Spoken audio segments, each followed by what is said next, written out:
मेरा नाम संध्या कुमारी है। मैं 19 साल की कुंवारी लड़की हूँ।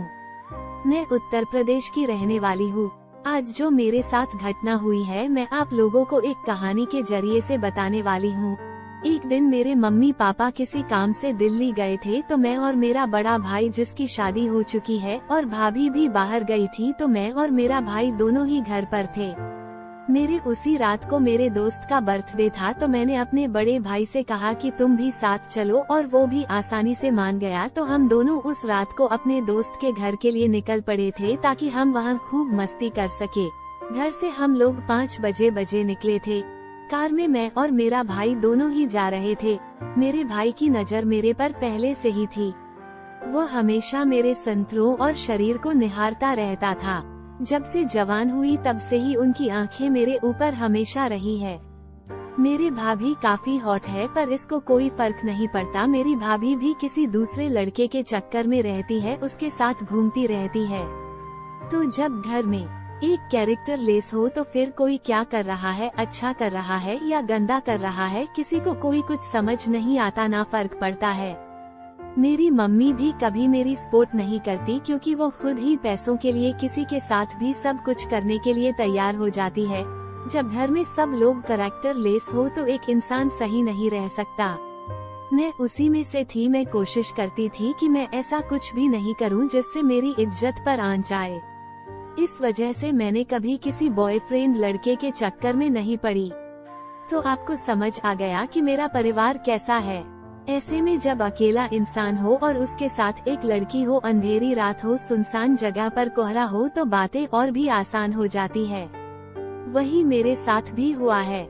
9 बजे के करीब हम लोग यमुना किनारे वे पर थे। 1 घंटा चलने के बाद आगे जाकर काफी कोहरा हो गया था, तो भैया बोले कि कोहरे ज्यादा हो रहा है और हवा भी चल रही है, तो अगर थोड़ा देर रुक जाएंगे तो हवा कोहरे को उड़ा ले जाएगी। इस वजह से उन्होंने अपनी कार को रोड के साइड में लग दिया। साइड में हम दोनों ही कार में थे। हम लोग रास्ता साफ होने का इंतजार कर रहे थे क्योंकि हवा चल रही थी। तभी पापा भैया लगे कि संध्या तुम बहुत खूबसूरत और हॉट हो। तुम्हारी भाभी मुझे उतना प्यार नहीं कर पा रही है क्योंकि वो किसी और के चक्कर में रहती है, वो बात तुम्हें भी पता है। ऐसा लगता है मैं अकेला हो गया हूँ, मेरा कोई साथ नहीं देता। आजकल जमाना बदल गया है, रिश्ते तो किसी से भी बना लो, कोई फर्क नहीं पड़ता है।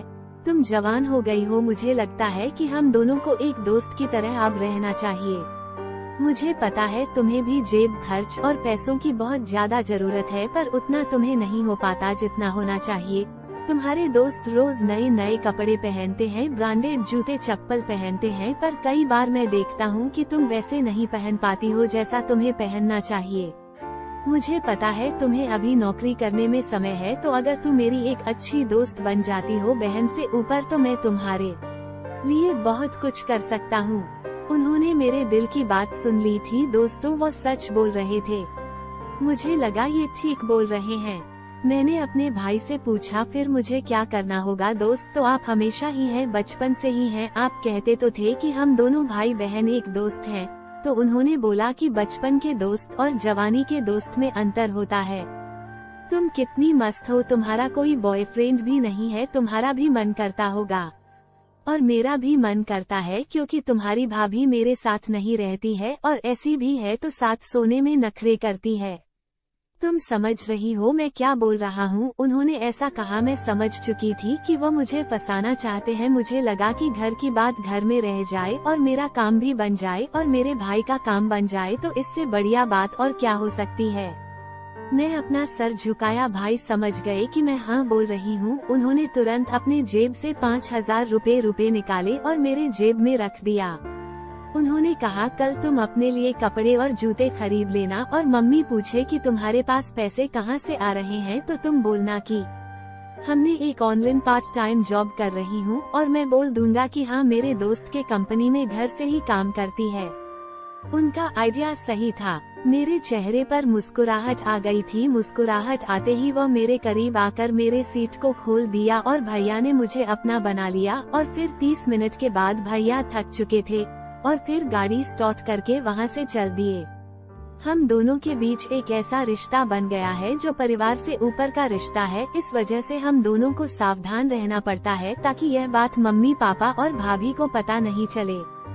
और अब मेरी शादी हो चुकी है और अब मैं अपने पति के साथ हंसी खुश से रहती हूँ, पर भैया की बहुत याद आती है। तो दोस्तों, हमारी आज की कहानी कैसी लगी कमेंट्स में जरूर बताना और चैनल को सब्सक्राइब जरूर कर लेना। धन्यवाद।